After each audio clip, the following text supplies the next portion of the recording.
గుంటూరు నగర సుందరీకరణ విషయంలో రాజీ పడబోమని పశ్చిమ ఎమ్మెల్యే గల్లా మాధవి స్పష్టం చేశారు. ఇందులో భాగంగా విద్యుత్ స్తంభాలపై దయ్యాల్లా వేలాడుతున్న కేబుల్ వైర్లు తొలగిస్తామని చెప్పారు. అలాగే ఆహార పదార్థాల కల్తీపై కొరడా జులిపిస్తామన్నారు. గుంటూరులో ఎమ్మెల్యే మీడియాతో మాట్లాడుతూ అసెంబ్లీ సమావేశాల్లో పలు అంశాలపై ప్రస్తావించి కొన్ని సూచనలు చేయడం జరిగిందన్నారు.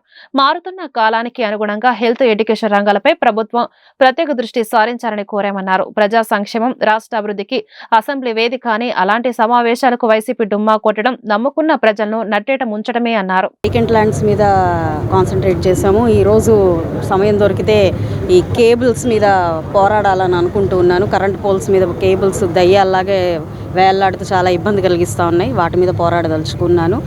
కల్తీ మీద యుద్ధం చేస్తూ ఉన్నాము. ఈరోజు కల్తీ అనేది చాలా దారుణంగా అయిపోతుంది.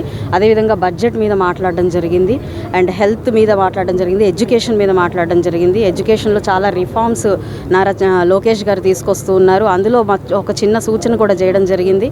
అంటే ఫండమెంటల్ రైట్స్ గురించి అందరం పోరాడుతున్నాం, కానీ ఫండమెంటల్ డ్యూటీస్ని మర్చిపోతూ ఉన్నాము.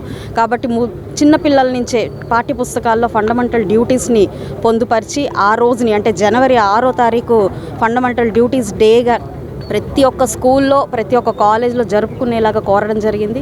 లోకేష్ గారు దానికి స్పందిస్తూ దాన్ని అలాగే చేద్దాము అని చెప్పడం కూడా జరిగింది. సో ఇలాగ అనేక అంశాల మీద దృష్టి పెట్టి పోరాటం జరుగుతూ ఉంది. అటు అసెంబ్లీలో మాట్లాడే ఛాన్స్ రాకపోయినా సదరు మినిస్టర్ గారి దగ్గరికి వెళ్ళి ప్రతి సమస్యని అడగడం జరుగుతుంది. యూజీడీ గురించి కూడా నారాయణ గారిని అడగడం జరిగింది. నిధులు సమకూరగానే దాని మీద కూడా దృష్టి పెట్టి చేద్దామని చెప్పడం జరిగింది. ఇక అభివృద్ధి పనులు, రోడ్లు ఇవన్నీ చూస్తూనే ఉన్నారు. కమిషనరేట్ స్థాయిలో అయ్యే పనులన్నీ కూడా డిస్కస్ చేసుకొని చేయడం జరుగుతుంది. పైన మినిస్టర్ లెవెల్లో జరిగేవి కూడా వారితో ప్రత్యేకంగా చర్చ చేస్తూ ఈరోజు అన్నిటి మీద దృష్టి పెడుతున్నాము.